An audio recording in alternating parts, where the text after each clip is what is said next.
obviously, John, your work with the CRT is intrinsically linked with angling clubs. And that's not just by necessity. I know you're very passionate about supporting them and encouraging the growth and development of clubs and associations as well. So just talk to me a bit more about how Let's Fish works with them. Well, essentially, most of our events are driven and led by the club coaches.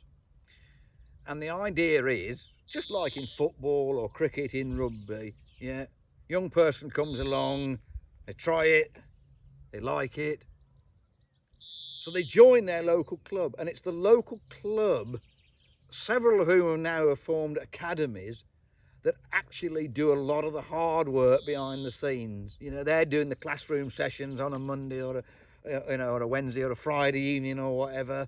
They're doing a lot of work above and beyond the Let's Fish Taster or the Let's Fish Development Programme. And it's those coaches at club level that are once again creating anglers. And if you look back in the history of when junior angling was really thriving, it was because there was a load of dedicated volunteers at club level.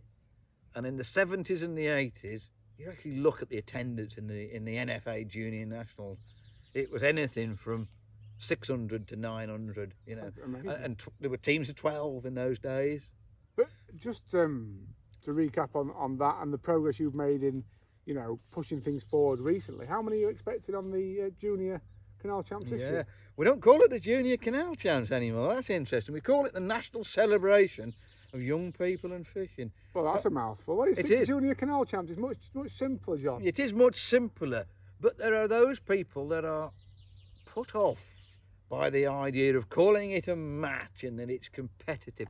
I compare it to the London Marathon. If you think about the London Marathon, by the way, 50,000 people take part in the London Marathon. Another 100,000 can't get tickets. And there's a junior version, which is basically a fun run, and 3,000 or 4,000 kids take part in that. And the thing is about the London Marathon, yeah, how many people have got a chance of winning? 5? 5, 10, perhaps there's 20, you know. And of those 20, yeah, 18 of them will be Kenyans or Ethiopians, yeah. And so why don't the other 50,000 say, I'm not going in that because I can't win, I can't beat those Ethiopians and Kenyans? They don't, do they?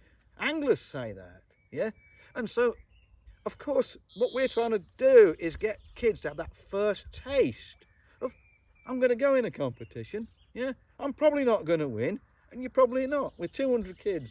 Yeah. Well, one's going to win the cadets, one's going to win the youth. There's going to be 3 winners. But it's not about winning. It's a bit like the London Marathon. It's about taking part and being the best that you can be. You know, so it's the equivalent. If you can run the equivalent of a 4-hour marathon, you're going to come halfway in the national celebration, and that means you're the 100th best junior angler in the country, and that ain't bad, is it? No, I get the concept. I think it's very clever. We shall see. Let's hope that if we do get the 200, it'll be the largest junior gathering this millennia. Yes. Sad to say, it will be this millennium. Best I know. Yeah.